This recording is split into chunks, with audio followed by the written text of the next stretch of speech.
ಆತ್ಮೀಯ ರೈತ ಬಾಂಧವರೆಲ್ಲರಿಗೂ ವಿಸ್ತೃತ agri business private limited Kundapura ವತಿಯಿಂದ ನಮಸ್ಕಾರಗಳು. ನಮ್ಮಲ್ಲಿ ಬೋನ್ ಮಿಲ್, ಬಿಸ್ಮಿಲ್, NPK, ಪ್ರಾಮ್, ಪೊಟ್ಯಾಸ್, ಒಂದು ಭೂಸಿರಿ, ಮರಿನ್ ಲಿಕ್ವಿಡ್ ಅಂತ ಬರುತ್ತದೆ.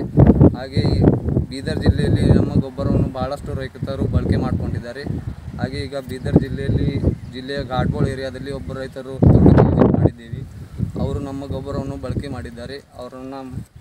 ಅವರ ಅಭಿಪ್ರಾಯವನ್ನು ತಿಳ್ಕೊಳ್ಳೋಣ ಅಂತ ಬಂದಿದ್ದೇವೆ ಅವ್ರ ತೋಟಕ್ಕೆ. ಸರ್ ನಮಸ್ಕಾರ. ಸರ್ ನಮಸ್ಕಾರ ಸರ್, ನಿಮ್ಮ ಹೆಸರು? ಓಂಕಾರ ಪಂಚ, ಊರು ಮತ್ತು ಘಾಟ್ಬೋಳ್ ತಾಲೂಕು. ಮತ್ತು ಸರ್, ನಿಮ್ಮದು ಹೂ ಎಷ್ಟಿದೆ ಸರ್? 2 ಎಕರೆ ಇದೆ. 2 ಎಕರೆ ಸರ್. ಮತ್ತು ನಾವು ಯಾವ್ಯಾವ ಬ್ಯಾಗ್ ಹಾಕಿರಿ ಸರ್? NPK ಬೋರ್ಮಿಲ್ ಹಾಕಿವಿ. NPK ಎಷ್ಟು ಚೀಲ ಹಾಕಿರಿ ಸರ್? NPK 3 ಚೀಲ ಮತ್ತು ಬೋರ್ಮಿಲ್ ಸರ್ 2 ಚೀಲ ಮತ್ತು ಮಿಕ್ಸ್ ಮಾಡಿ ಹಾಕಿರಿ ಸರ್? ಮಿಕ್ಸ್ ಮಾಡಿ ಹಾಕಿದ್ರೆ DAP 2 ಚೀಲ. DAP ಕೆಮಿಕಲ್ ಗೊಬ್ಬರ 2 ಚೀಲ ಮಿಕ್ಸ್ ಮಾಡಿ ಹಾಕಿವಿ ಸರ್. ಮತ್ತು ರಿಸಲ್ಟ್ ಹೆಂಗಿದೆ ಸರ್? ರಿಸಲ್ಟ್ ಚೆನ್ನಾಗಿದೆ ನೋಡ್ರಿ. ಈಗ ನಾವು ಇದು ಹಾಕಿ ಮೇಲೆ ಒಂದ್ಸಲ ಏನೋ ಯಾವ ಖಾತ್ ಹಾಕಿಲ್ಲ, ಏನಿಲ್ಲ. ರಿಸಲ್ಟ್ ಚಲೋ ಬಂದಿದೆ. ಈ ಟೈಪ್ ಇನ್ನೊಂದು ಆಯ್ತಿದ್ರು ಖಾತ್ ಹಾಕಂಗಿಲ್ಲ, ಏನಿಲ್ಲ. ಈಗ ಚಲೋ ಇದೆ ಸರ್? ಚಲೋ ಇದೆ. ಮತ್ತೊಂದು ನಮ್ಮ ಮರಿನ್ ಲಿಕ್ವಿಡ್ ಅಂತ ಇದೆ ಸರ್, ಅದು ಸ್ಪ್ರೇ ಮಾಡಿರಿ. ಮಾಡ್ತೀವಿ.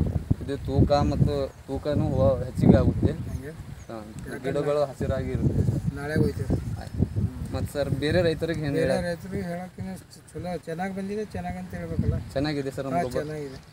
ಆಯ್ತು, ತೊಗೊಂಡು ಯೂಸ್ ಮಾಡಿ ಮೇಲೆ ಗೊತ್ತಾಯ್ತದ. ಚೆನ್ನಾಗಿದೆ ರಿಸಲ್ಟು ಚಲೋ. ರಿಸಲ್ಟ್ ಚಲೋ ಬೆಸ್ಟ್. ಆತ್ಮೀಯ ರೈತ ಬಾಂಧವರೇ, ಸರ್ ಅವ್ರ ಮಾತನ್ನು ಕೇಳಿದ್ದೀರಿ. ಹಾಗೆ ನೀವು ಎಲ್ಲರೂ ಇದನ್ನು ನಮ್ಮ ಗೊಬ್ಬರವನ್ನು ಬಳಕೆ ಮಾಡಿ ಉತ್ತಮವಾದ ಇಳುವರಿಯನ್ನು ಪಡೆದುಕೊಳ್ಳಿ. ಈ ಗೊಬ್ಬರವು ನಮ್ಮ ಹತ್ತಿರದ PKPS ಅಥವಾ ಬೀದರ್ ಜಿಲ್ಲೆಯಲ್ಲಿ ಭಾಳಷ್ಟು ಸೊಸೈಟಿನಲ್ಲಿ ಲಭ್ಯವಿದೆ. ಇದೇ ಥರ ಹೇಳುತ್ತಾ ನಮ್ಮ ಗೊಬ್ಬರವನ್ನು ಬಳಕೆ ಮಾಡಿ ಉತ್ತಮವಾದ ಇಳುವರಿಯನ್ನು ಪಡೆದುಕೊಳ್ಳಿ. ಧನ್ಯವಾದಗಳು.